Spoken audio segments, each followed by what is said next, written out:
ao longo do tempo. E hoje, então, a gente vai explicar a mensagem desse remanescente, tá? Então, é uma mensagem, tem pontos da profecia que a gente ainda não estudou, mas a gente vai trazer aqui. Portanto, se tiver coisas que não ficarem bem compreendidas, eu insisto para que vocês possam estar perguntando, a fim de que a gente possa esclarecer o máximo possível. Eu estou aqui com o meu ajudante, Lucas. Você está incomodado com a porta, Lucas? Deixa a porta quietinha, filho. Tá? Tranquilo. Ele me pediu para escutar hoje aqui o estudo, né? A gente não pode deixar de perder essa oportunidade, né? Mas, queridos, o que é a verdade presente? O que é que a gente chama de verdade presente? Em todas as eras da história, Deus teve uma verdade. Uma verdade que era a mensagem mais urgente e mais necessária para o povo naquele tempo. Por exemplo, se a gente voltar até o tempo de Adão, qual era a verdade de Deus para Adão, a fim de que ele pudesse permanecer vivo eternamente? Era o quê? Não toque no fruto da árvore, né? Se você comer da árvore da vida, ou se você comer da árvore do conhecimento do bem e do mal, você certamente morrerá. Com o Espírito de Deus. Espera aí, só um instantinho, viu, minha gente? Rapidinho.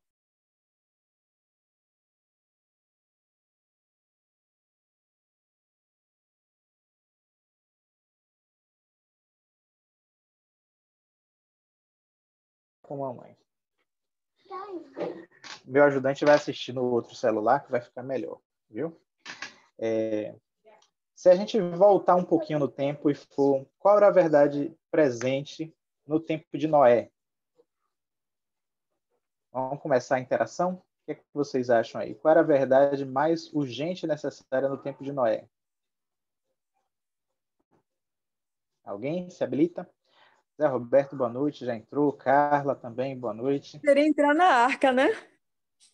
Maravilha, exatamente. A mensagem mais urgente naquele tempo de Noé é: vem um dilúvio, a destruição vem, e para vocês se salvar, vocês precisam entrar na arca. Essa era a verdade presente. E se vocês forem avançando na história, em cada época, Deus tem uma mensagem específica para aquele povo. E qual é a verdade presente para a nossa geração? Então, esse é o foco do nosso estudo nessa noite, né? A verdade presente de Deus para a gente encontra-se em Apocalipse capítulo 14. Antes de falar de Apocalipse capítulo 14, é necessário fazer um esclarecimento. A gente ainda não estudou nesse grupo aqui sobre o Apocalipse, né? Então, a gente ainda não estudou determinadas profecias, e eu preciso dizer que na estrutura do Apocalipse, na sua estrutura literária, ele foi criado numa forma de quiasma. O que é isso? Explico para vocês rapidamente. Se vocês não entenderem, pergunte, viu? A letra X, em grego, se chama Ki, né? Por isso que o nome é quiasma. É forma de X, em forma da letra Ki. Né? Até em algumas palavras em português a gente tem isso, né? Táxi, né? Esse sonzinho do que está ali, né? No X. Então, o que acontece? O que está em uma ponta corresponde a outra ponta, de modo que o que está no capítulo 1, você vai encontrar diversas correspondências no capítulo 22 de Apocalipse. Você tem ali uma bem-aventurança nos versículos 1 a 3, e você vai ter também uma bem-aventurança em Apocalipse 22 no final. Então, há uma coincidência temática que ela vai, dos primeiros capítulos corresponde com o último, até se encontrar no centro. E o centro é o ápice, é o que há de mais importante nesse livro. Então, dentro do livro do Apocalipse, o conteúdo mais importante se encontra nos capítulos 12 a 14. E hoje a gente vai estudar o capítulo 14, que é a mensagem dos três anjos, que é a mensagem central do Apocalipse. É o ponto culminante do Apocalipse, e a gente vai dedicar tempo para entender que mensagem é essa tão relevante, tão urgente para o nosso tempo, para o tempo do fim. Certo? Vou projetar aqui a tela para vocês. Lembrando que semana passada a gente estudou sobre os 1260 anos de supremacia papal, onde o remanescente de Deus esteve debaixo de intensa perseguição. A gente lá no Apocalipse 12, né, da mulher vestida de sol com a lua debaixo dos pés, e que o descendente, ao ela dar à luz, o dragão tentou tragar esse descendente e ele foi perseguido durante 1260 anos. É uma profecia com dupla aplicação, que se aplica ao nascimento de Cristo também e à sua igreja nascente, né? E na era medieval, desde que a igreja cristã instituída ela se associou aos poderes seculares desse mundo, houve um poder perseguidor que perseguiu as consciências, tentando suprimir a liberdade de consciência, a liberdade religiosa, a liberdade de expressão. É o período medieval. Isso se encerra em 1798, quando Napoleão põe fim, né? Ele faz o que o Apocalipse vai chamar de uma ferida mortal à besta, né? Suprimindo o poder temporal do Papa, levando aprisionado o Papa Pio, e ele vai para a França e morre lá no exílio. Isso inferiu um golpe muito grande ao catolicismo que dominou durante toda a Idade Média. Mas a profecia dizia que esse poder que recebeu a ferida mortal, ela seria curada. E pouco a pouco, diante dos nossos olhos, a influência de uma religião vinculada aos poderes estatais, ela está cada dia mais se colocando e se consolidando no mundo, cumprindo a profecia de que esse poder ele seria curado, restabelecido. Acontece que após esse período de 1260 anos, a gente viu que Deus levantaria dentro do seu um remanescente com uma mensagem especial. E é isso que a gente quer então falar. Que remanescente é esse? Esse remanescente teria que surgir depois de 1798 para dar a última mensagem de advertência, né? E que mensagem é essa? Como o texto acabou ficando um pouquinho pequeno na tela, eu mesmo vou ler aqui e os próximos eu peço a contribuição e a leitura de vocês. Mas diz aí, deixa eu só saudar aqui minha amiga Nai, que entrou. Boa noite, Nai, seja bem-vinda também. Vamos fazer uma leitura rápida do texto e depois a gente vai pontuando pouco a pouco e explicando para vocês. E à medida que forem surgindo dúvidas, não hesitem, por favor, em perguntar. Tá bom, gente? Aproveitar e saudar meu amigo Adnilson aí que entrou também. E eu digo para vocês que as perguntas fáceis vocês mandam para mim, eu sou do Bíblia Fácil, e as perguntas difíceis a gente manda aí para Adnilson, que é no Na Mira da Verdade. Não é isso, meu amigo Adnilson? Seja bem-vindo, viu? Boa noite. Na verdade, as difíceis deveria ser o pastor, né? Como ele está por aqui. Boa noite. O pastor está em missão essa noite, ele está numa reunião com a igreja, não vai poder estar com a gente, mas eu tenho aqui vários professores de teologia, né? Adnilson, Zé Roberto, Figueiredo. Pessoas estudiosas que podem nos auxiliar. Então, a gente, para vocês terem uma ideia da amplitude desse tema, gente, o pastor ele fez uma série chamada Verdade Presente. Essa série está lá no canal da nossa igreja no YouTube, e essa série teve cerca de 16 sermões só sobre esse texto que está na tela de vocês. Então, esse pequeno texto, ele tem conteúdo profundo demais, e a gente esgotaria aqui um grande tempo. Obviamente, a gente não tem isso. Então, o que é que a gente vai fazer aqui? Um voo panorâmico. Vamos tocar superficialmente nos temas para que vocês possam entender o que é que a gente chama de verdade presente e o que é a mensagem dos três anjos no contexto do tempo do fim, tá bom? Então, vamos avançar devagar, mas com o acompanhamento de vocês aí e vocês vão me dando feedback, tá bom? Leitura do texto. E vi outro anjo voando pelo meio do céu e tinha o evangelho eterno para proclamar aos que habitam sobre a terra, a toda nação, tribo, língua e povo, dizendo com grande voz: temei a Deus e dai-lhe glória, porque é vinda a hora do seu juízo. E adorai aquele que fez o céu, a terra e o mar, e a fonte das águas.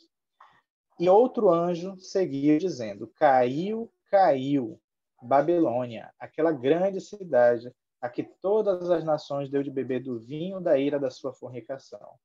E seguiu-os o terceiro anjo, dizendo com grande voz: se alguém adorar a besta e a sua imagem, e receber o sinal na sua testa ou na sua mão, também este beberá do vinho da ira de Deus, que se deitou, não misturado no cálice da sua ira, e será atormentado com fogo e enxofre diante dos santos anjos e diante do Cordeiro. E a fumaça do seu tormento sobe para todo sempre. E não tem repouso nem de dia nem de noite aqueles que adoram a besta e a sua imagem, e aquele que recebeu o sinal do seu nome. Aqui está a paciência dos santos. Aqui estão os que guardam os mandamentos de Deus e têm a fé em Jesus. Tá? Pequeno fragmento aí, 6 versos que dizem muita coisa. Se você não percebeu o impacto desse texto, a gente agora vai voltar explicando passo a passo. Certo, gente? Até aí tudo bem? Chegou mais um teólogo aí, o professor Figueiredo, e eu estou vendo aqui, me parece que o pastor também entrou. Se o pastor entrou, a gente larga na mão dele aí, viu? Sejam bem-vindos, viu, gente? Vocês que entraram agora. Então, uma vez que a gente explicou a importância desse texto, eu queria trazer um textozinho de Ellen White para que vocês pudessem ter a noção do que é que ela fala. Eu vou pedir à minha amiga Carla. Carla, você, se nos escuta, poderia fazer a leitura desse texto aí para a gente? Com certeza. Boa noite a todos, feliz sábado. Boa noite, querida. Seu microfone está um pouquinho baixo, aproxima mais ele de você. E aí, agora? Melhorou? 100%. Ok. Em sentido especial, foram os adventistas do sétimo dia postos no mundo como vigias e portadores de luz. A eles foi confiada a última mensagem de advertência ao mundo a perecer. Sobre eles incide maravilhosa luz da palavra de Deus. Confiou-se-lhes uma obra de mais solene importância, a proclamação da primeira, segunda e terceira mensagens angélicas. Nenhuma obra há de tão grande importância. Não devem eles permitir que nenhuma outra coisa lhes absorva a atenção.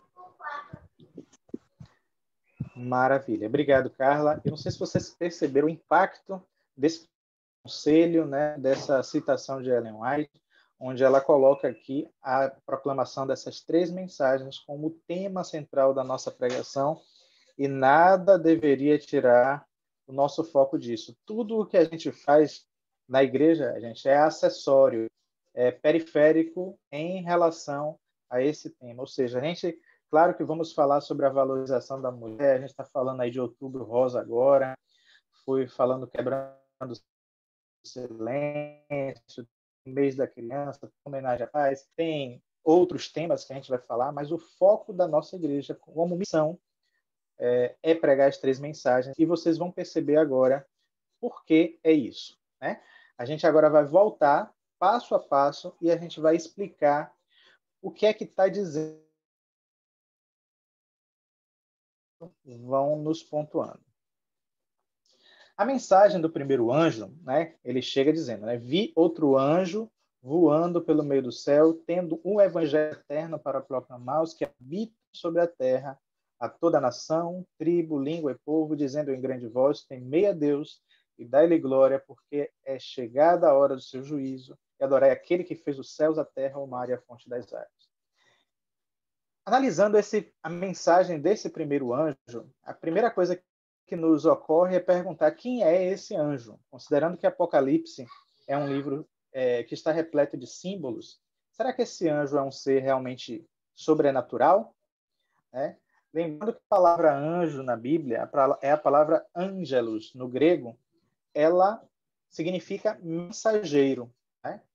Então, necessariamente um mensageiro divino, mas um mensageiro. A prova disso é que você tem outros textos aí na Bíblia que atribuem-se a palavra anjo a vários homens, né?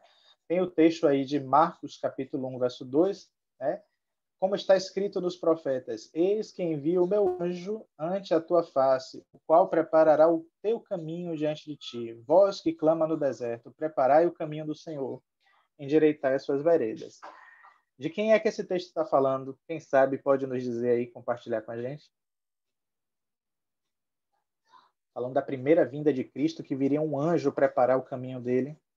Quem gostaria, participem comigo para eu não me sentir sozinho. Ninguém? João Batista. Dole 1, dole 2. Perfeito, exatamente, Carla. Obrigado. João Batista, né? Então, João Batista é Lady chamado aí nesse Jane. texto. Oi, foi Neda? Foi? Perdão. É porque eu vi o microfonezinho aqui no nome. Na hora que eu ia falar, a irmã falou. Foi por isso. Aí eu abri aqui o microfone. É isso, mas as duas falaram certo, né? Vocês acertaram. Está falando de João Batista, e João Batista é chamado de meu anjo, né? Então, o texto lá de Lucas que fala assim: quando João Batista foi preso, quando Jesus mandou os discípulos pregarem nas aldeias, o texto diz assim: e mandou mensageiros entraram no de samaritanos para que lhe preparassem pousada. Então, essa palavra mensageiros aí é a palavra ângelos, é a mesma palavra, ou seja, um ser divino. E aqui, nessa mensagem do Apocalipse, né, também a gente tem essa nomenclatura de anjo simbólica. Esse anjo não é um anjo literal, mas esse anjo aí são os mensageiros de Deus que vão proclamar a última mensagem de advertência ao mundo, né? A palavra anjo também, ângelo, é traduzida aí como emissários, lá no caso, lá em Tiago, quando falou sobre Raabe, a meretriz, que ela também não foi justificada pelas obras quando recolheu os anjos, né? Que foram aqueles espias que foram lá em Jericó. Então, a primeira coisa que a gente tem que entender é que esse anjo, na verdade, é um anjo simbólico, é o povo de Deus nos últimos dias que tem uma mensagem especial. Esse texto ele tem uma coisa interessante. Toda vez que você vê o Apocalipse usa essa expressão aí, os que a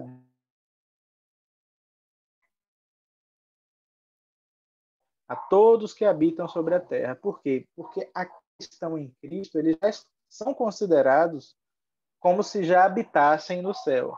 É como aquela música que a gente canta na igreja, né? Diz assim, que nós temos os pés na terra, mas os olhos no céu. Vocês se lembram da oração sacerdotal de Jesus lá em João 17, quando ele ora ao Pai e diz assim, Pai, eu não peço que os tires do mundo, porque eles estão no mundo, mas eles não são do mundo. Ou seja, aqueles que são nascidos em Cristo, que passaram pela experiência do novo nascimento, embora a gente esteja com os pés aqui nessa terra, nossa cidadania está nos céus. Então, esse anjo, ele está aí voando pelo meio do céu porque nós já não fazemos mais parte desse mundo, desse sistema de coisas, mas aqueles que aceitaram a Cristo e se tornaram novas criaturas, são agora pertencentes ao reino celestial. Então, a sua atmosfera é celestial. Por isso que esse anjo está voando pelo meio do céu. Até aí tudo bem? Esse anjo diz aí que ele é eterno para ser pregado. É interessante que o texto diga isso, porque hoje a gente vive uma situação onde tem muitos evangelhos aí sendo pregados, né? Temos o evangelho da prosperidade, que no mundo cristão parece que hoje é o que mais impera, né? Meu amigo Adnilson gostaria de participar, dando uma palhinha aí sobre o que é o texto quer dizer com evangelho eterno, para não ficar só minha voz monótona falando aqui. Ok, gente, uma boa noite a todos, também um feliz sábado, é um prazer estar com vocês.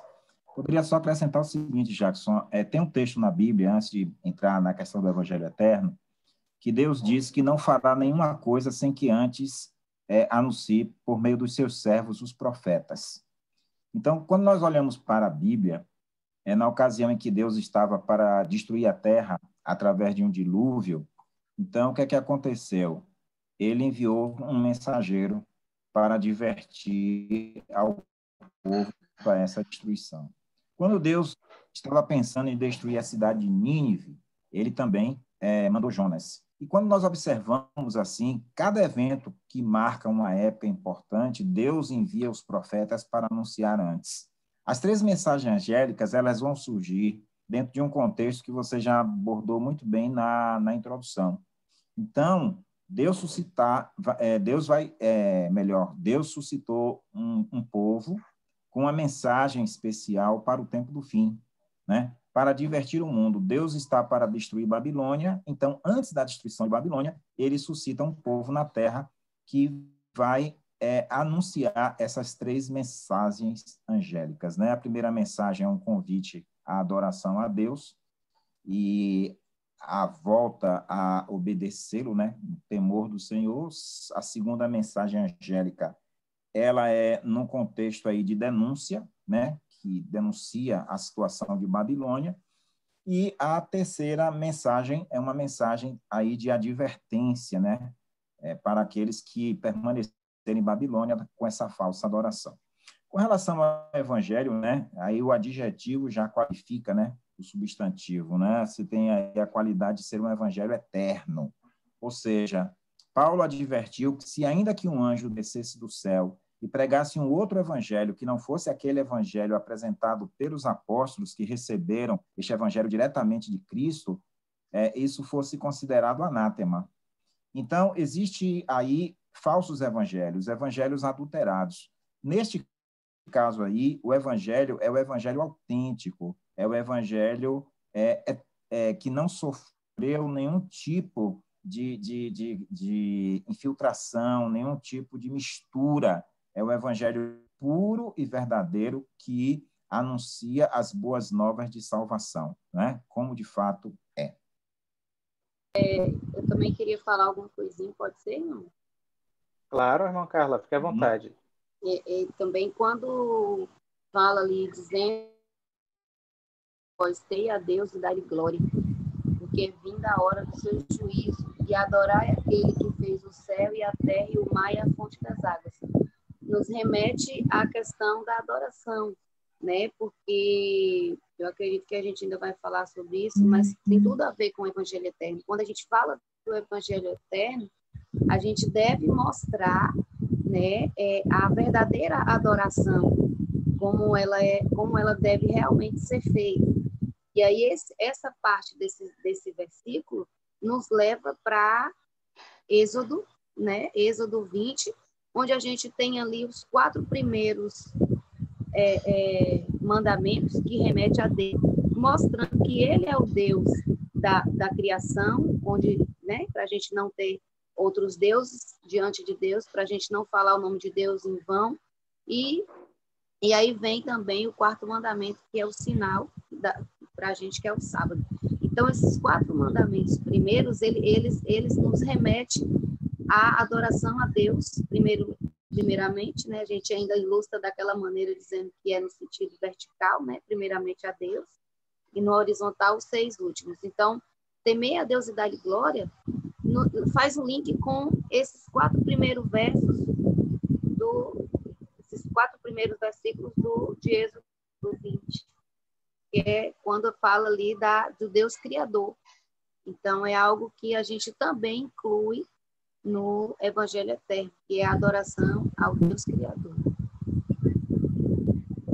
Perfeitamente. Excelente contribuição, Carla. Muito obrigado. Obrigado, Adnilson, também. Já fizeram uma excelente exposição. Né? Só vou complementar com esse textozinho que está aí na tela de vocês, né? Onde Paulo, se apresentando à igreja cristã lá de Roma, ele diz assim: Paulo, servo de Jesus, chamado para apóstolo, separado para o evangelho de Deus, o qual dantes prometeu, pelo qual os profetas nas Santas Escrituras, pelos seus profetas, acerca do seu filho. Ou seja, veja que o Paulo, ele se apresenta como apóstolo separado para o evangelho, mas não é um evangelho novo. A palavra evangelho quer dizer boas novas, né? Essas boas novas, embora sejam notícias boas a serem propagadas, e que notícia boa é essa, né? Paulo ele vai aprofundar isso em Romanos, né? O salário do pecado é a morte, mas o dom gratuito de Deus é a vida eterna em Cristo Jesus. O homem estava perdido irremediavelmente, né? Mas Deus proveu um plano para a salvação do homem. Esse plano é a morte substitutiva do seu Filho, Jesus Cristo, como expiação pelos nossos pecados. A gente tratou disso quando falamos sobre a vida, morte e ressurreição de Cristo, né? Então, esse é o evangelho eterno. Ele não começou na cruz, ele não começou com a reforma protestante, né? Ele foi, como a Adnilson disse, traçado no plano da eternidade. Antes de ser criado o ser humano, Deus já havia previsto que nós entraríamos em rebelião, mas ele já havia provisto um resgate por cada um de nós. É por isso que Paulo, em adoração, ao pensar nisso, em Romanos, capítulo 1 Coríntios 11 e Romanos 11, ele diz: ó profundidade das riquezas, tanto da sabedoria quanto da ciência de Deus. Né? Ele se maravilha diante desse Deus tão misericordioso que vai em busca do pecador. Esse é o evangelho eterno.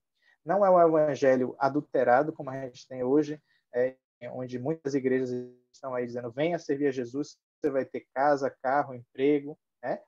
Eu costumo dizer que quem prometeu prosperidade em troca de adoração foi Satanás, quando ele disse lá na cruz, né? Ou quando disse a Jesus lá no Monte da Tentação, né? Tudo isso te darei se prostrado me adorares. Então, quem prometeu riquezas em troca de adoração não foi Cristo.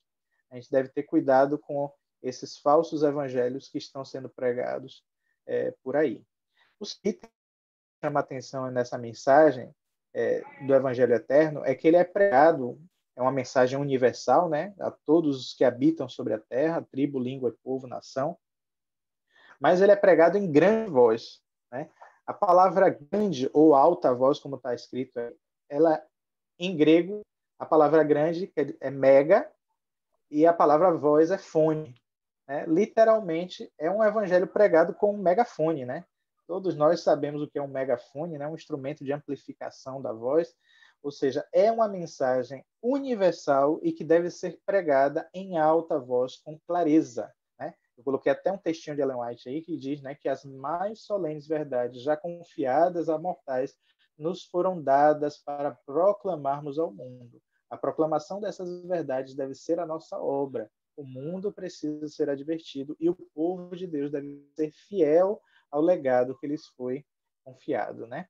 Então, essa mensagem deve ser pregada em tom de alto clamor, né? É o alto clamor da primeira mensagem angélica, onde a advertência, né, o convite deve ser dado. A próxima palavra que nos chama a atenção é um convite para quê? Né? Dizendo com grande voz. Agora sim, é o conteúdo da mensagem. Temei a Deus. Às vezes, quando a gente usa essa palavra temer a Deus, a nossa língua portuguesa parece que nos trai um pouco, né? Porque temor está muito associado ao medo, ao pavor, ao horror. Mas veja o que é que 1 João 4,18 nos diz, e também Eclesiastes. Deixa eu ver quem é que pode ler para a gente aí. Minha amiga Giovana, quer começar com as leituras, você? Dá para ler em sua tela? Dá sim. É para ler a primeira mensagem ou já ler temer a Deus? Só o texto ali de baixo, 1 João e Eclesiastes. Tá ok. No amor não há temor. Antes o perfeito, o amor lança fora o temor, porque o temor tem consigo a pena, e o que teme não é perfeito em amor. 1 João 4,18. De tudo que se tem ouvido, o fim é: teme a Deus e guarda os teus mandamentos, porque isso é dever de todo homem. Eclesiastes 12,13. Obrigado, Giovana. Vejam, gente, que o amor ele não combina com medo, né? É por isso que João ele vai dizer aí que o amor lança fora o medo. Então, quando essa mensagem, né, temei a Deus, ela não está falando de ter medo de Deus, né? Mas seria melhor traduzido aqui para o nosso idioma português de respeito ou reverência a Deus. Né? Devemos reverenciar a Deus a partir do momento que você toma consciência da sua pequenez e da grandeza de Deus, você prostra-se em adoração reverente a Deus. É a experiência que Moisés teve, né? Quando Moisés ele pediu a Deus: Senhor, deixa-me ver a tua face, né? Ele foi colocado na fenda da rocha e ali Deus disse a ele: olha, eu vou passar por você de costas e vou cobrir você com a minha mão e você vai ver a minha misericórdia. Moisés pede para ver a glória, Deus diz assim: você vai ver a minha misericórdia. E quando Deus passa diante da majestade de Deus, Moisés ele decai ali, né? Ele se prostra em adoração e é um dos textos mais maravilhosos da Bíblia, está lá em Êxodo, salvo engano, capítulo 33 ou 34, ele diz: Santo, santo, santo, Deus eterno, tremendo, justo, misericordioso, bondoso, tardio em irar. São cerca de 16 adjetivos que Moisés, ele prostrado em adoração, ele tem um vislumbre da glória de Deus. Então, esse temer a Deus é um convite para a gente conhecer a Deus, respeitá-lo como o Senhor, Criador de todas as coisas, né? E esse temor, ele se expressa da forma desse texto aí de Eclesiastes, que Giovana leu, né? Temei a Deus e guarda os seus mandamentos, né? Porque é dever de todo homem. Então, temor a Deus, a sua reverência, ela se traduz em obediência, né? Como eu disse, a gente só vai poder falar superficialmente, a gente tem outros aspectos, né? Dá-lhe glória. O que quer dizer esse dá-lhe glória? O texto de 1 Coríntios é bastante interessante a respeito disso. Vou pedir a Isabel para fazer essas leituras. Bel, você consegue ler aí? Está bem aí no seu celular esses textos?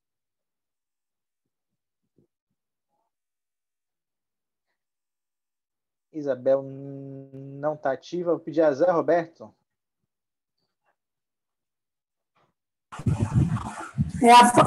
O microfone estava fechado. Ah, certo. Tá joia. Peraí. Dá-lhe glória. Volta aí. Dá-lhe glória? Isso. Ou não sabeis que o vosso corpo é o templo do Espírito Santo que habita em vós, proveniente de Deus, e que não sois de vós mesmos? Porque fostes comprados por bom preço. Glorificai, pois, a Deus no vosso corpo e no vosso espírito, os quais pertencem a Deus. Coríntios 6, 19 a 20. Continua? Também. Portanto, quer comais, quer bebais, ou façais outras qualquer coisa, fazei tudo para a glória de Deus. Obrigado, Bel.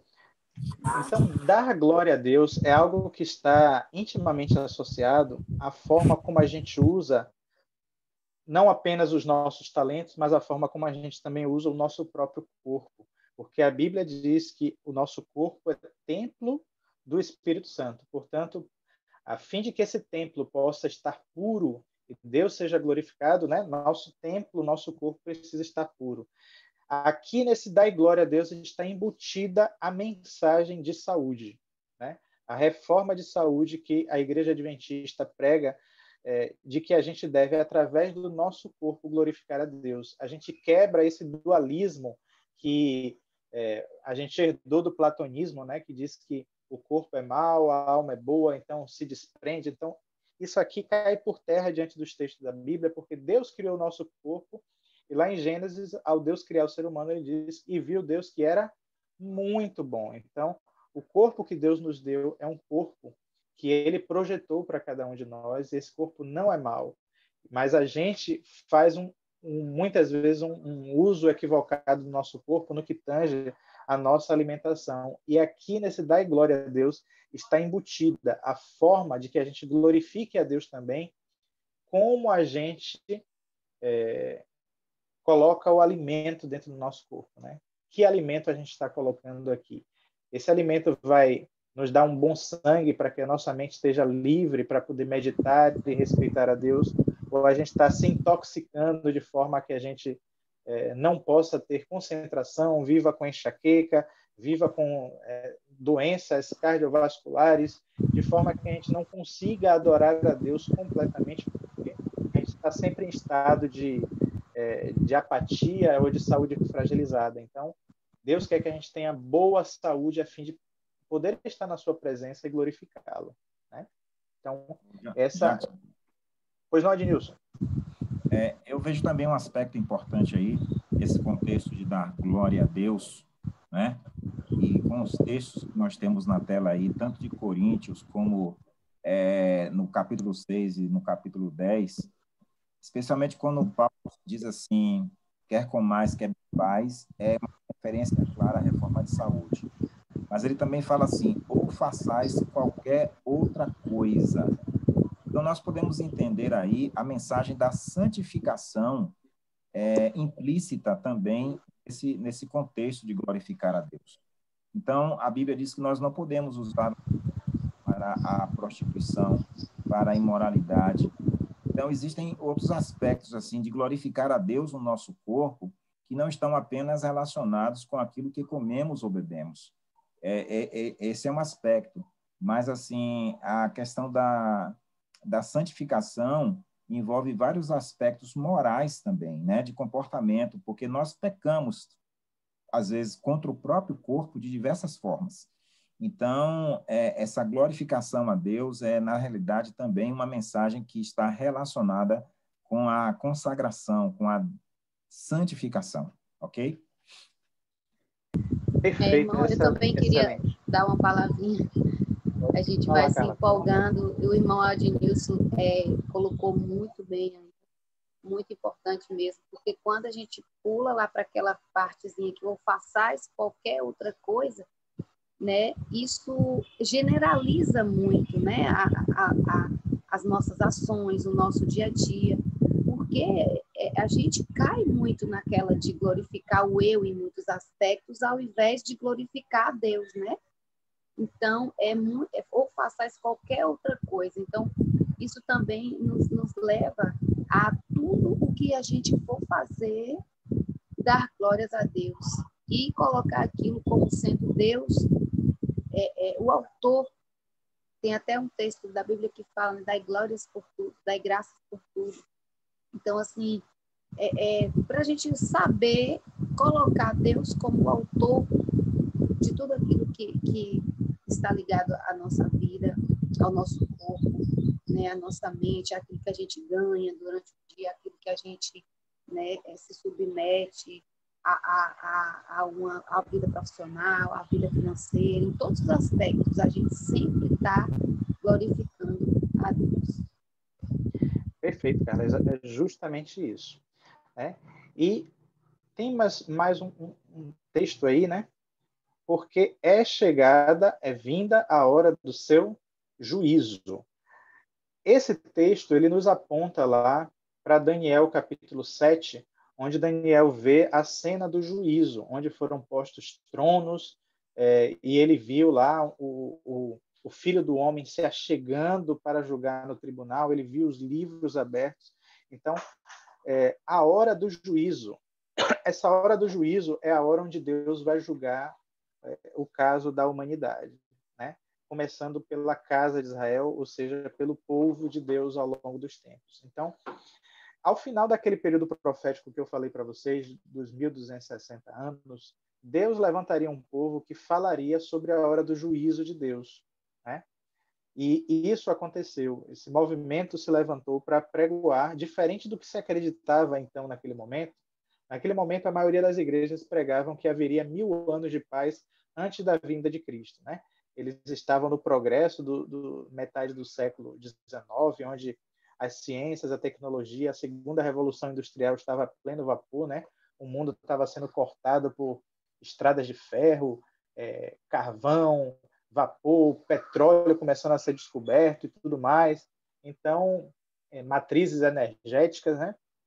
O mundo estava naquele clima geral de otimismo, achando que começaria um milênio de paz e de prosperidade para toda a humanidade. Mas aí surge um povo pregando, não, é hora do juízo, né? É hora em que Deus vai julgar cada caso e ele vai trazer a recompensa de vida para aqueles que aceitaram o seu perdão, o seu evangelho, e aqueles que resistiram e se rebelaram contra Deus se enfrentarão com a morte. Aqui a gente precisa fazer uma pausa para dizer que nesse momento Satanás começa a levantar um espetáculo paralelo. À medida que o povo do advento, o povo remanescente, começa a pregar essas mensagens, Satanás começa a levantar mensagens de contrafação, de modo que é nesse momento em que a gente está falando que a punição final de Deus para o pecado é a morte, está por vir, é que nasce o movimento espiritualista, ou o espiritismo moderno, que diz que o homem não morre, né? Então, o espiritismo moderno nasce com a proposta de negar aquilo que Deus falou lá em Gênesis capítulo 2, quando ele diz: se você comer do fruto da árvore, certamente morrerá. E Satanás, ao conversar com Eva lá em Gênesis 3, diz: certamente não morrerás. Né? Então, a primeira mentira contada aos seres humanos por Satanás é a mentira sobre o estado do homem na morte. Ele nega a mortalidade do ser humano, né? E a Bíblia é clara em dizer que só Deus possui ele próprio a imortalidade, está lá em 2 Timóteo, né? Mas muitas pessoas seguem acreditando na imortalidade inerente do ser humano, como propunha o platonismo, né? Que o corpo é mortal e ruim, ao ele perecer, ele liberta um espírito que é bom e que é eterno, né? Então isso entrou no cristianismo e até hoje está no meio de muitas igrejas esse ensino pagão a respeito do estado do homem na morte, né? Mas aqui a gente levanta-se para mostrar que a hora do juízo chegou. Ao final daquele período profético, Deus entraria no seu santuário. Aqui é um outro estudo que a gente vai ficar devendo para vocês. Quando a gente entrar em profecias, a gente vai falar mais detalhadamente sobre isso, né? A profecia dos 2.300 anos, está lá em Daniel capítulo 8, verso 14, quando ele fala que depois de 2.300 tardes e manhãs o santuário seria purificado. Então, a hora do juízo, quando o texto aí do primeiro anjo fala que é chegada a hora do juízo, é uma exposição completa das profecias sendo cumpridas. A hora do juízo tem que ver com essa profecia 2.300 tardes e manhãs. A primeira parte dela é a profecia das 70 semanas, que nos leva até a primeira vinda de Cristo, marcando ali o tempo exato do seu batismo, da sua morte, o tempo onde o Espírito Santo seria derramado aos cristãos, o evangelho pregado aos gentios, mas nos leva até 22 de outubro de 1844, quando Cristo começaria uma nova fase no santuário celestial. Então, a hora do juízo também é uma exposição a respeito da doutrina do santuário. A doutrina do santuário ela é tão vasta que ela contempla todas as doutrinas bíblicas, estão prefiguradas aqui no sistema de santuário que Deus proveu para o povo de Israel. Então, aqui você tem, conforme Paulo diz assim, Cristo é tudo em todos. Todos os móveis do santuário representam aspectos de Cristo, né? O cordeiro que era oferecido representava Cristo, o cordeiro de Deus que tira o pecado do mundo, né? O sumo sacerdote, o sacerdote representa Cristo como nosso mediador, né? Ali você tem o altar de incenso que representam as orações que chegavam ao trono de Deus, né, dentro do Santíssimo. Você tinha também os pães da proposição. Cristo disse: eu sou o pão da vida. Do outro lado, no lugar santo, você tinha os castiçais, né, o candelabro com 7 braços, o menorá. E Jesus disse: eu sou a luz do mundo. Lá fora, no pátio, você tem o altar do sacrifício, onde Cristo ele foi sacrificado fora dos muros da cidade de Jerusalém. Então, todo o sistema do santuário terrestre apontava para uma realidade no santuário celestial. E as verdades a respeito do santuário foram retomadas e descobertas por esse povo do Advento a partir desse período aí de 1844. O primeiro anjo termina a sua mensagem com aquilo que Carla já havia antecipado para a gente. Um convite à adoração a Deus, né? Adorar é aquele que fez os céus, a terra, o mar e a fonte das águas.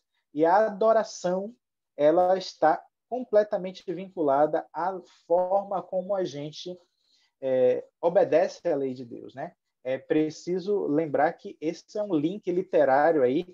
Esse texto ele está completamente retirado lá de Êxodo capítulo 20, versos 8 a 11, onde, ao ser dado o mandamento a respeito do sábado, né, 6 dias trabalharás, farás toda a sua obra, e aí diz, né, porque em 6 dias fez o Senhor os céus, a terra, o mar, a fonte das águas, tudo aquilo que neles há, e no 7º dia descansou. Então, o sábado, dentro do corpo dos mandamentos divinos, é aquele que dá a indicação do seu autor, do selo da sua autoridade, do seu título, né? Eu sou o Senhor, sou o Deus Criador dos céus, da terra, do mar e de tudo que neles há. Então, a obediência à lei de Deus está aqui sendo conclamada na mensagem do primeiro anjo, né? De modo que existe um evangelho aí sendo pregado que diz assim, você é salvo pela graça, então você não precisa mais guardar a lei, né? Então você vê como o inimigo ele é sujo, ele tenta enganar as pessoas, como se a lei de Deus pudesse ter sido abolida. Se a lei de Deus pudesse ter sido abolida, não faria sentido Jesus vir morrer para pagar o preço da lei que a gente quebrou, né? Então, Jesus morreu justamente porque a lei de Deus é irrevogável. Ele disse lá em Mateus capítulo 5, verso 17, que ele não veio revogar a lei, mas veio cumpri-la, e que nem um tio e nem um jota seria removido da lei enquanto houvesse céus e terra, né? Mas aí vem a igreja cristã moderna e diz que a lei de Deus foi abolida, né? Então, mas não é assim que as escrituras falam, não é assim que o apóstolo Tiago diz, né? Ele diz que a lei de Deus está tão vigente que essa lei perfeita, a lei da liberdade, é a lei que vai servir de julgamento para cada um de nós, né? Ele diz: aquele, porém, que atenta bem para a lei da liberdade, nisso persevera, não sendo ouvinte esquecido, mas fazedor da obra. Esse tal será bem-aventurado. Então, o apóstolo Tiago profere uma bem-aventurança aqui àqueles que não apenas ouvem a lei, mas aqueles que obedecem à lei, né? O profeta Isaías vai dizer que a lei é o testemunho, se assim não falarem, jamais haverá luz, né, neles ou a alva, né? Então, a mensagem, irmãos, do primeiro anjo, a gente finaliza aqui, ela é como a Ednilson falou mais cedo, é uma mensagem de conclamação, é uma proclamação e, ao mesmo tempo, um convite, né?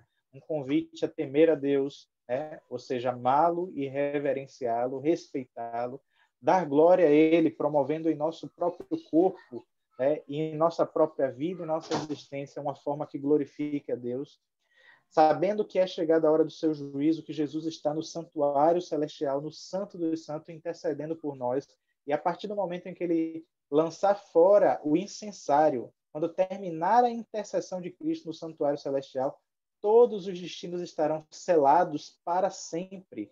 E aqueles que não aceitaram Cristo como seu substituto pagarão com a sua própria vida, ou seja, a imortalidade da alma também cai por terra, e também adorar aquele que fez os céus, a terra, o mar e a fonte das águas.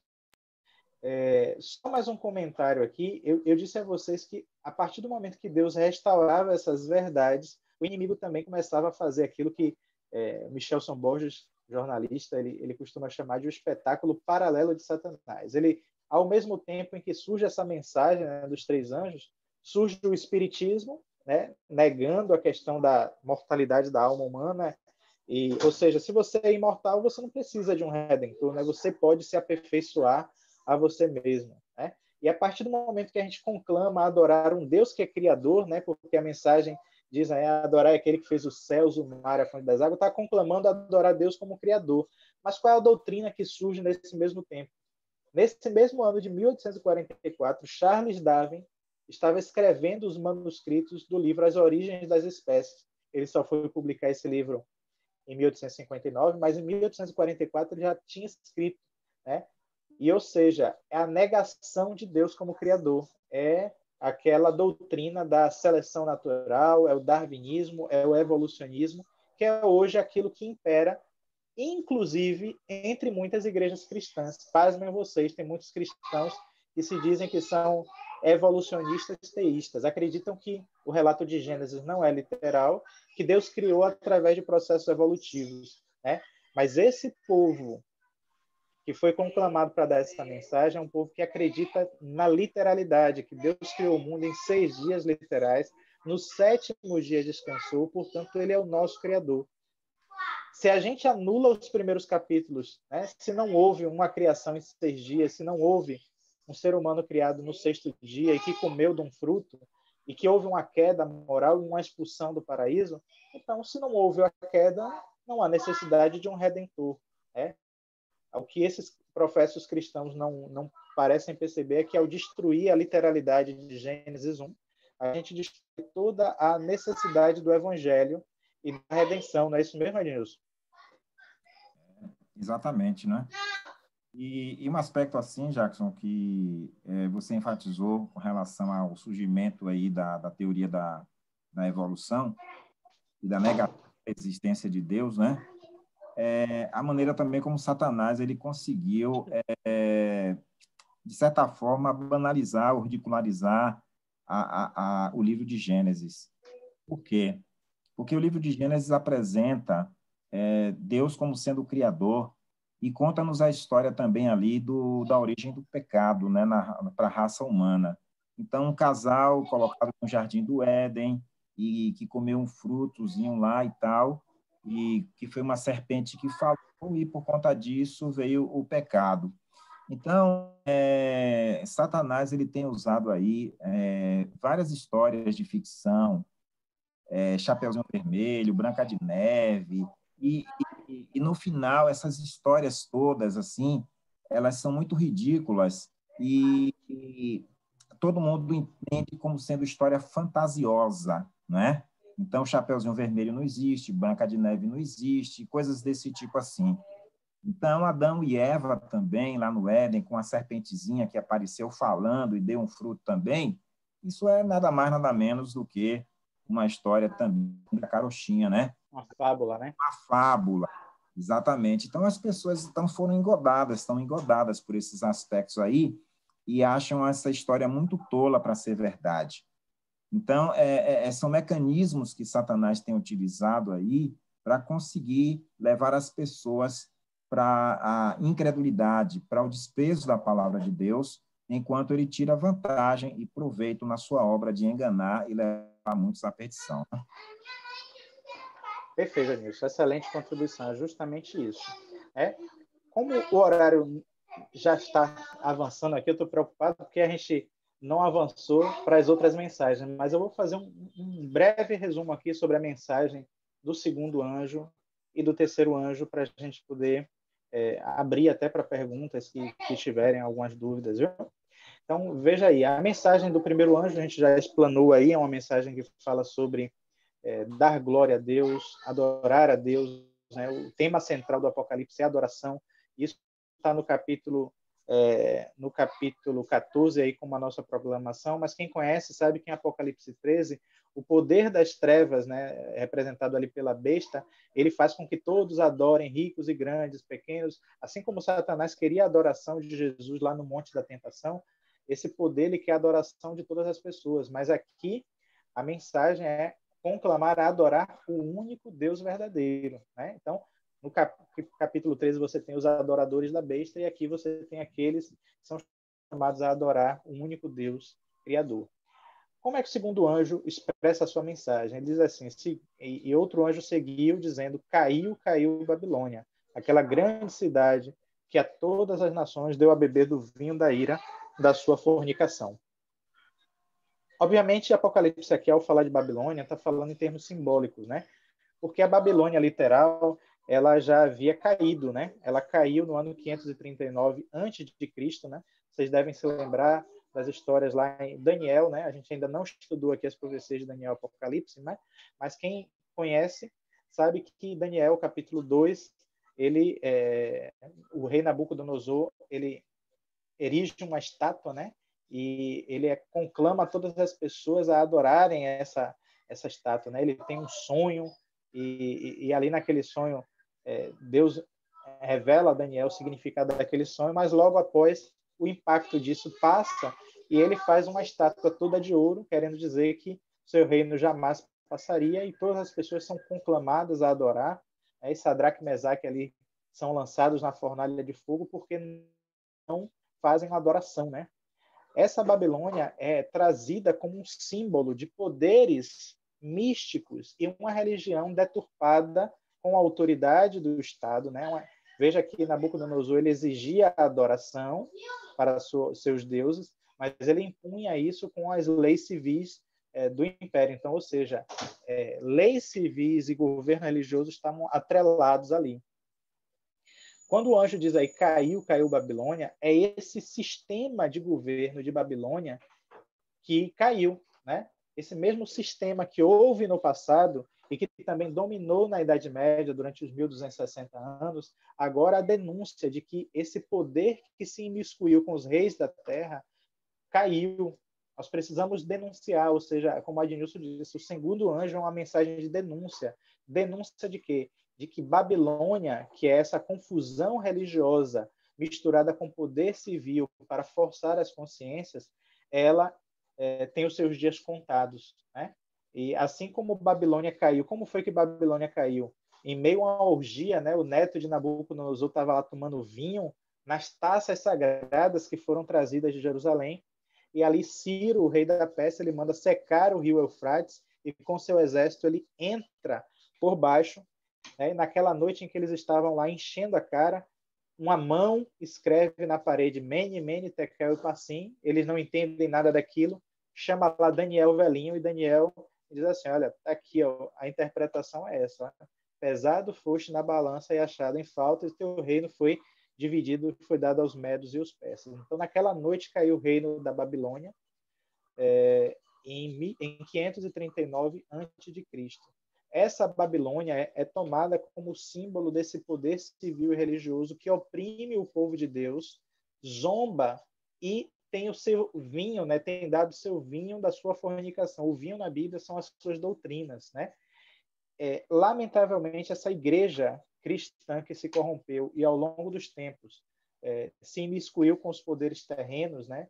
Através do catolicismo romano, eles instituíam reis, eles que proclamavam quem era reis, que faziam os casamentos entre as nações e as alianças, mas, pouco a pouco, Babilônia ela fez com que erros grotescos entrassem como se fossem doutrina cristã. E aí a gente tem imortalidade da alma, veneração dos santos, intercessão de Maria, transubstanciação. A gente falou sobre muitos desses erros na sexta-feira passada, que foi esse período de 1260 anos que Babilônia, esse sistema de confusão, reinou. Babilônia é retomada no capítulo 18 de Apocalipse como uma meretriz, né? Essa prostituta, né, que está sentada sobre a besta. Então, são símbolos extremamente fortes para tratar um poder que se diz cristão, mas que se vale dos poderes terrenos para dar uma doutrina que não é sagrada, uma doutrina espúria e estranha à palavra de Deus, né? Essa é a mensagem de denúncia do segundo anjo, mas, meu amigo Ednilson, por favor, complemente. Exatamente. Essa queda de Babilônia, na verdade, né, é uma denúncia de que Babilônia apostatou. É uma falsa igreja.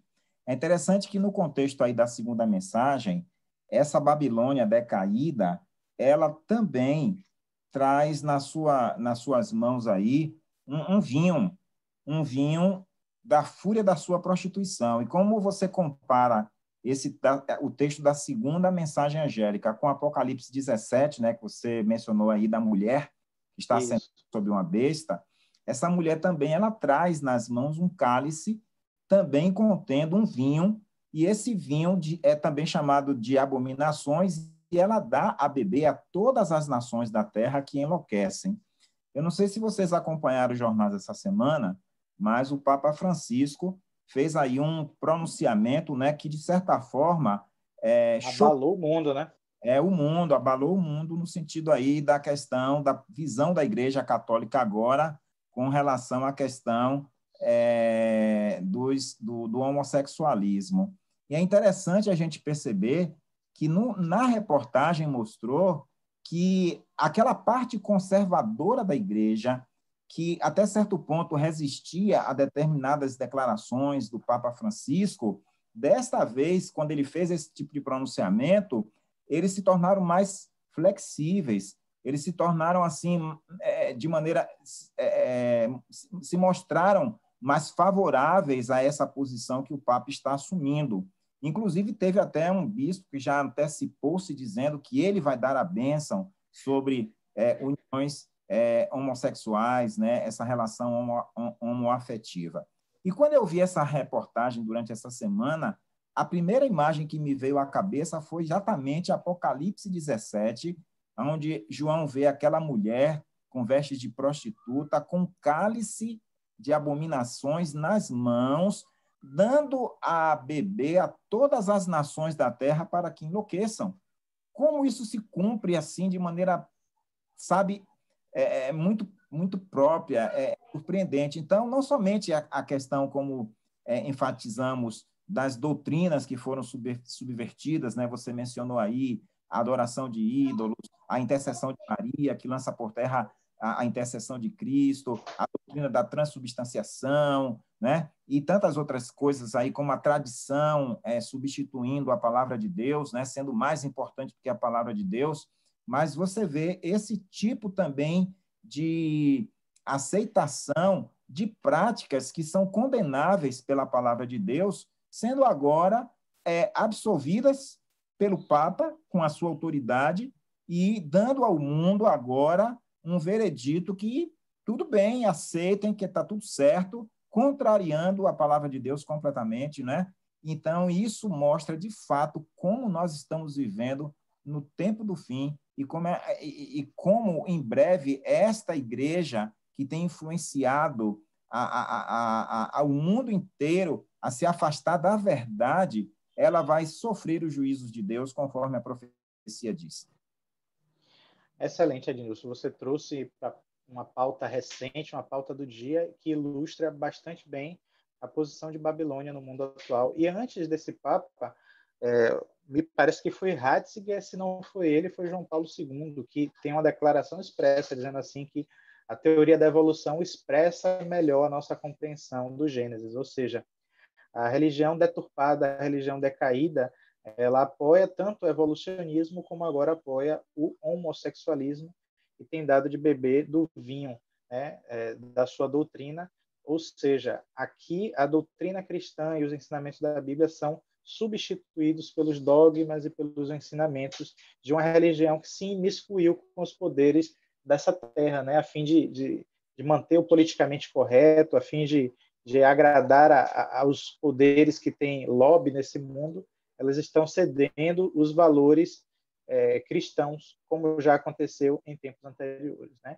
Mas somos conclamados como mensageiros a fazer essa denúncia de um sistema religioso caído, falido, que substituiu o verdadeiro sacerdócio de Cristo por uma falsa intercessão. Então, a gente aqui está expondo a verdade da palavra de Deus em relação a esses enganos que estão imperando nos últimos dias, né? E, por fim, a mensagem do terceiro anjo, né? A mensagem do terceiro anjo, novamente, também é dita com um megafone, né? Uma mensagem a ser proclamada em alto e bom som, e diz assim: seguiu-se o terceiro anjo dizendo com grande voz: se alguém adorar a besta e a sua imagem, e receber o sinal na sua testa ou na sua mão, também esse receberá o vinho da ira de Deus, que se deitou não misturado no cálice da sua ira, e será atormentado com fogo e enxofre diante dos santos anjos e diante do Cordeiro, e a fumaça do seu tormento sobe para todos sempre, e não tem repouso nem de dia nem de noite, os que adoram a besta e a sua imagem. E aquele que receber o sinal do seu nome, aqui está a paciência dos santos, aqui estão os que guardam os mandamentos de Deus e a fé em Jesus.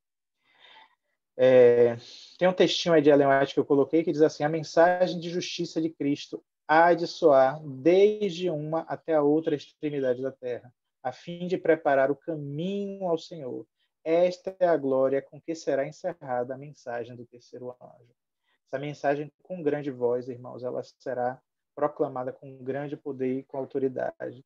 A mesma unção que foi vista na igreja primitiva, que Jesus selou com a concessão do seu Espírito Santo lá em Pentecostes, o mesmo poder impactante será vivenciado em nossos dias ao denunciar a queda de Babilônia, ao dar o convite para temer a Deus e dar-lhe glória, e também para dar advertência ao mundo que ainda está embebido no vinho de Babilônia, né? Não há tempo aqui para entrar nos simbolismos, né? No capítulo 13 é apresentada essa besta, em que tem um simbolismo de 666, faz um link também com Babilônia, porque aquela imagem que Nabucodonosor ele colocou, ela tinha essas medidas que somadas dá esse 666, novamente você vê Babilônia presente ali, mas ou seja, um poder puramente humano, carnal. O sexto dia Deus criou o homem, né? Então triplamente humano, ou seja, triplamente terreno, influenciando e tomando aqui a primazia. Mas no sétimo dia que Deus descansou, ele reservou como o selo de sua autoridade. Então, em determinado momento, a lei de Deus se tornará o ponto de controvérsia central, em especial o quarto mandamento, que esse poder que representa a Babilônia, se arroga para si o poder de haver substituído, né? O catecismo católico diz expressamente que a solene do sábado foi transferida para o domingo pela autoridade da Igreja Romana, porque assim ela achou por bem, visto Jesus haver ressuscitado no domingo. Irmãos, não existe nada nas Escrituras que nos autorize essa mudança, mas foi imposto pela história, né? E muitos protestantes hoje seguem essa guarda do domingo como uma herança. Quando surgiu o protestantismo, já havia mais de 1000 anos de catolicismo romano e dessa doutrina equivocada. Então, muitos protestantes não conseguiram avançar na luz da verdade, entender que a gente deve obedecer à Bíblia e à Bíblia só. Mas a advertência da mensagem do terceiro anjo é uma mensagem para um chamado ao arrependimento. Em síntese, irmãos, e aqui a gente vai finalizando, a mensagem as 3 mensagens angélicas, elas podem ser resumidas nesses 4 pontos principais que eu coloquei aí. Em primeiro lugar, a mensagem de justificação pela fé, né? Justiça somente em Cristo, por isso que está lá como logo no início, né, o Evangelho eterno. Somente o Filho de Deus, que é o nosso substituto e intercessor perante o Pai. Somente nos méritos de Cristo, pela graça sois salvos mediante a fé, isso não vem de vós, mas é dom de Deus. Mas uma vez justificados pela fé em Cristo, somos convocados a expressar essa nossa fé mediante a guarda da lei de Deus. Ou seja, a lei de Deus não é o fundamento da nossa salvação, mas é o resultado da salvação experimentada. Então, quem foi salvo vai andar numa nova natureza em conformidade à lei de Deus expressa, né, nos 10 mandamentos, incluindo o 4º mandamento, que requer a observância do sábado, né? A verdade a respeito do santuário, que há um só intercessor entre Deus e os homens, é Jesus Cristo, não é o magistério da igreja, não há santos que estejam intercedendo por nós. Dependemos exclusivamente de Cristo como nosso único e suficiente Salvador. E a verdade da reforma de saúde, a fim de que nós possamos ter um santuário aqui, que é o nosso corpo, né, também santificado, apto, para que o Espírito Santo se comunique com nós, com a nossa mente, que ela esteja limpa, né, não intoxicada pelos alimentos, né? Ellen White tem 2 frases aí que eu gostaria de encerrar com elas, que diz assim: vários me escreveram indagando se a mensagem da justificação pela fé é a mensagem do terceiro anjo, e tenho respondido: é a mensagem do terceiro anjo em verdade. Ou seja, o âmago da mensagem do terceiro anjo, irmãos, é que nós devemos nos arrepender e não receber as marcas da autoridade humana desses poderes apóstatas, porque nós confiamos na justiça unicamente de Cristo e por isso só obedecemos a Ele. A última mensagem de graça a ser dada ao mundo é uma revelação do caráter do amor divino. Os filhos de Deus devem manifestar a sua glória. Revelarão em sua vida o caráter, vida e caráter, o que a graça de Deus por eles tem feito. Então, a mensagem do terceiro anjo, irmãos, é uma mensagem, como vocês viram aí, né, dos 3 anjos, é uma mensagem que toca toda a nossa vida. Ela tem que ver com a adoração, ela tem que ver com a nossa saúde física, mental, espiritual, tem a ver com a nossa obediência, a nossa postura, a nossa fidelidade. Ela tem que ver com uma denúncia contra as doutrinas equivocadas que têm sido passado por igrejas caídas, e tem que ver com o juízo de Deus que está iminente. Então, essa é a mensagem mais urgente que precisa ser pregada ao mundo. Temos um intercessor. Nesse momento, ele está lá, intercedendo por nós. Nesse momento, ainda a porta da graça está aberta. Nesse momento, os meus pecados podem ser expiados. Nesse momento, está válido aquele texto lá de João, 1 João, capítulo 1, verso 9, que diz: se confessarmos os nossos pecados, ele é fiel e justo para nos perdoar e nos purificar. Esse termo purificação é um termo extraído aí do ritual do santuário. Como era que era purificado um pecado? O sangue de um cordeiro inocente era apresentado diante do propiciatório, onde havia a lei que foi quebrada, e ali, pela graça de Cristo, havia uma substituição. Um inocente era aceitado em favor de alguém que era culpado, mas que se arrependeu. Então, ele confiava nos méritos de um inocente para o seu perdão. Então, nesse momento, um inocente que morreu por nós, está mediante o seu próprio sangue, lá no santuário celestial, diante do propiciatório, diante do trono de Deus, cuja lei nós quebramos. Mas ele, pelos méritos próprios que ele adquiriu morrendo na cruz, quando a gente se arrepende, ele apresenta o seu sangue e diz ao Pai, perdoa-lhe. E apresenta ali, e ali, quando você e eu confiamos inteiramente nesse sacrifício de Cristo como nosso substituto, nós somos purificados e justificados do nosso pecado. E aí começa um processo de santificação em nós. Nesse momento, Cristo está no santuário. Meu amigo, minha amiga, todos vocês que estão aqui nessa classe bíblica. Hoje é o dia de nós nos entregarmos ao Senhor, porque o juízo começou, o juízo investigativo, né? A gente acabou não tratando desse tema. Esse juízo que Cristo começou em 1844, essa nova fase onde ele adentrou no Santo dos Santos para interceder por nós. Mas chegará um dia, e esse dia está breve, que as Escrituras dizem que Cristo, ele deporá o seu incensário. E quando ele depor os seus incensários, quer dizer que o ministério de intercessão no santuário acabou. E nisso o Apocalipse dá uma mensagem solene, né, meu amigo Adnilson? Que mensagem é quando Jesus depõe o seu incensário? O que é que ele nos diz, então, lá?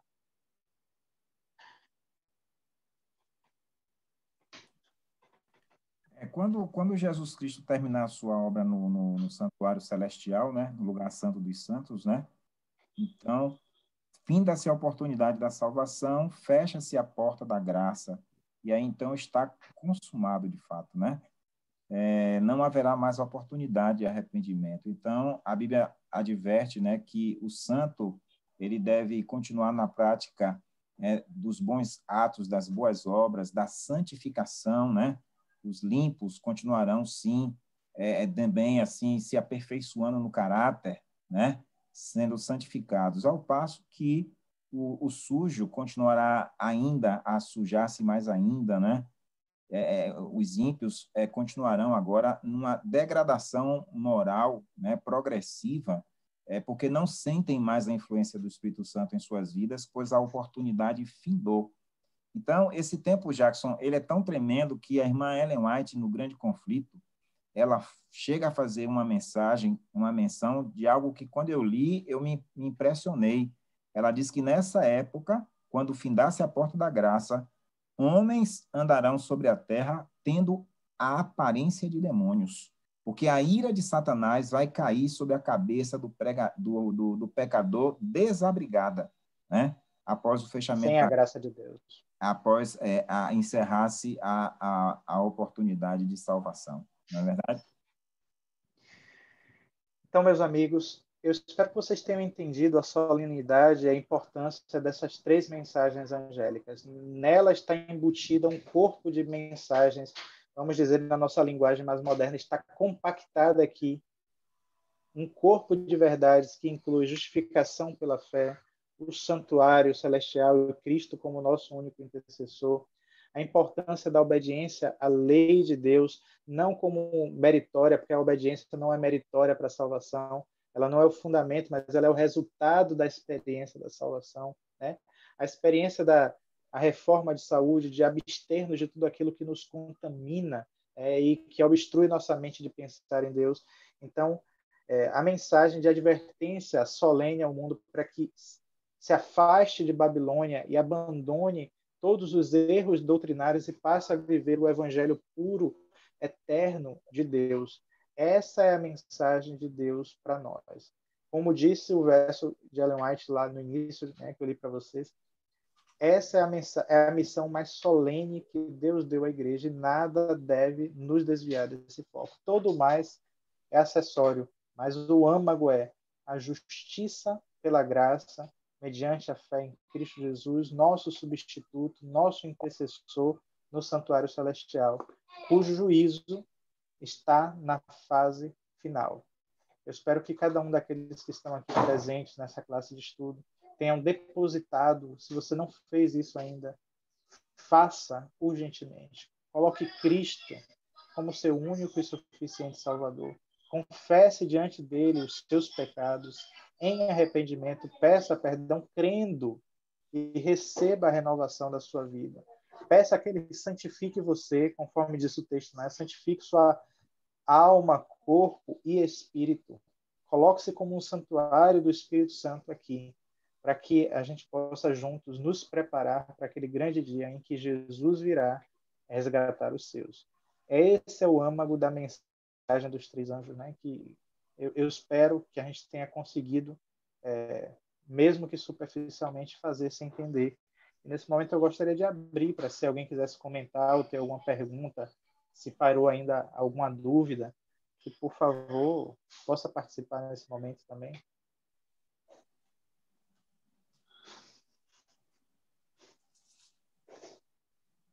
Aproveite que eu estou vendo aqui que o pastor está entrando. Se a pergunta foi difícil, ele já responde. Jackson, não tem ninguém, está todo mundo fera. todo mundo... Posso fazer uma prova valendo 10 agora? Ô Jackson, tá todo mundo tímido, então eu estava me segurando aqui porque eu sei que está na hora de encerrar, mas eu queria chamar a atenção aqui para um detalhe importante com relação às três mensagens. A terceira mensagem angélica, ela é a maior de todas. Ela é a maior de todas. E quando nós analisamos ela, nós vamos perceber que na terceira mensagem angélica tem elementos da primeira mensagem e da segunda mensagem. Essa terceira mensagem angélica, ela é uma advertência contra a falsa adoração. A primeira convida o mundo a adorar a Deus, né? A verdadeira adoração, e a terceira faz uma menção contra a falsa adoração da besta de Apocalipse 13. Um outro ponto importante também que a gente observa aqui é que na segunda mensagem, Babilônia tem um vinho que dá a beber às nações. Na terceira mensagem, quem dá o vinho a beber é Deus. É o vinho da ira, o vinho da ira da sua cólera. Tá me ouvindo aí? Estão me ouvindo? Estou ouvindo, sim, Edilson. Estamos sim. Porque você congelou aqui, eu pensei que você tinha perdido o final. E, por fim, Jackson, assim, só como uma síntese mesmo, o que é interessante é que a primeira mensagem angélica, ela termina com uma referência, que você mesmo mencionou, muito clara à lei de Deus, especialmente o quarto mandamento, né, que requer a observância do sábado. E a maneira como encerra a terceira mensagem fala sobre a perseverança dos santos, a saber, aqueles que guardam os mandamentos de Deus, né? E a fé em Jesus Cristo. Então, note que essa terceira mensagem, ela tem elemento das duas mensagens, ela é extremamente importante, né? E aqui, mais uma vez, a maneira como ela termina faz uma menção a esse movimento do advento, né? Que surgiu exatamente nessa época com a finalidade de pregar o evangelho. Agora, o que é interessante nós observarmos que esse movimento, ele prega, ele convida, ele tem uma mensagem universal, um evangelismo para fazer no mundo inteiro, mas também é o povo que vive o que prega, porque eles guardam os mandamentos de Deus e têm a fé e têm o testemunho de Jesus Cristo, né? Então, não é uma coisa meramente de pregar, mas também de viver essa mensagem que deve ser anunciada ao mundo. Eu acho que a gente não poderia terminar de uma forma melhor. A Ednilson conseguiu sintetizar muito bem a ideia. Agradeço a Ednilson. E, mais uma vez, coloco à disposição aí, se alguém quiser fazer algum comentário, se alguém quiser fazer alguma pergunta. Senão, a gente vai encerrar com oração, na esperança de que vocês tenham compreendido adequadamente a importância dessa mensagem e decidam, né, colocar as suas vidas inteiramente nas mãos do Senhor, visto que o seu juízo é iminente e que sua graça ainda está disponível para cada um de nós. Não havendo, não sei se meu amigo Figueiredo nos escuta. Se você gostaria, Figueiredo, de encerrar então com oração.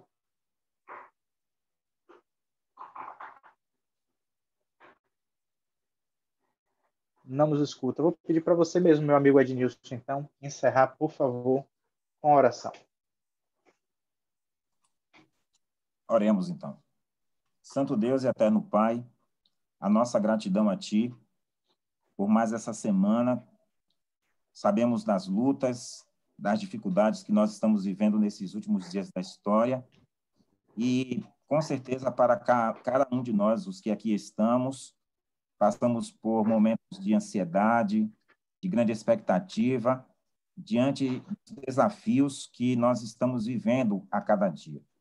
Mas de uma coisa temos certeza, da Tua companhia, da Tua proteção, do Teu cuidado, da Tua orientação e da proteção dos Teus anjos e da influência do Teu Santo e Bom Espírito em nossas vidas. Por isso, nós Te louvamos, nós Te agradecemos. Te agradecemos também pela oportunidade que nos concede de, nas primeiras horas do Teu Santo dia de sábado, estarmos reunidos, estudando a Tua palavra, em um assunto tão relevante para os dias em que estamos vivendo. Oramos para que a Tua bênção esteja sobre cada um de nós, para que a Sua igreja, de fato, possa ser revestida de poder, o poder do céu, o poder do Espírito, para que essas mensagens sejam anunciadas num mundo que está perecendo nas trevas do pecado, e nós tenhamos a alegria de ver Jesus Cristo voltar com poder e grande glória ainda nos nossos dias. Queira nos conceder a todos uma noite de paz, um sono tranquilo e reparador, dar-nos também um sábado feliz. Tudo isso nós te pedimos agradecidos em nome de Jesus Cristo. Amém. Amém. Amém. Obrigado, Ednilson. Obrigado a todos. Chamou, viu, Jackson? Eu peço desculpa aí, na hora que você me chamou, minha mãe ligou aqui para falar comigo, que eu ontem não lembrei de ligar para ela,